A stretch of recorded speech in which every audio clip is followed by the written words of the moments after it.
পীরগিরিয়ার মাজার পূজা চলছে দেশটা জুড়িয়া, শিরকি আর ভণ্ডামিতে দেশটা গেছে ভরিয়া। গাজার কলকিটান মারিয়া, গাজার কলকিটান মারিয়া দেখায় খাজার শান। ওরা শিক্ষিত শয়তান, ওরা শিক্ষিত শয়তান।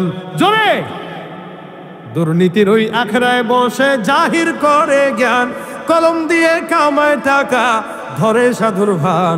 ওরা শিক্ষিত শয়তান, ওরা শিক্ষিত শয়তান, ওরা শিক্ষিত শয়তান, ওরা শিক্ষিত শয়তান। ঠিক কিনা?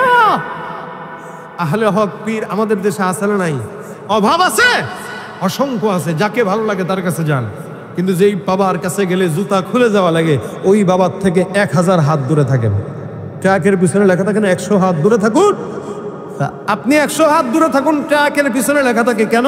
কাছাকাছি আসলে অ্যাক্সিডেন্টের হালত থাকতে পারে, হয়তো জানের খতরা হইতে পারে। কিন্তু ভণ্ড পীরের কাছ থেকে 1000 হাত দূরে থাকা দরকার কেন?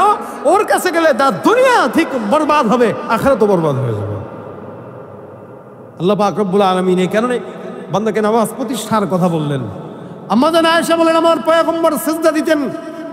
কখনো কখনো আমরা বিবিরা রাসূলের পিছনে নামাজ পড়তাম, রাসূলের সিজদার দীর্ঘতা দেখে আমরা উঠে যেতাম আগে, যে কেন এখানে নবী সিজদা থেকে এখন উঠে নাকি? আমাদের তো এমন ভয় হয়।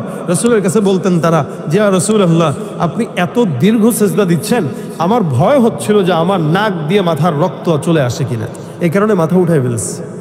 নবী হাসতেন যে তোমরাও আমার মতো চাও?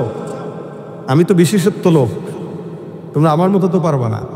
রাসূল সাল্লাল্লাহু আলাইহি ওয়াসাল্লামের সিজদা ছিল এত গভীর। এই সিজদা একমাত্র নামাজের মাধ্যমেই হয়, সালাতের ভিতরেই সিজদা। আল্লাহ পাক অন্য আয়াতে বলেন, ওয়াসজুদ ওয়াকতারিব, সিজদা দাও, আল্লাহ পাকের নিকটবর্তী হও।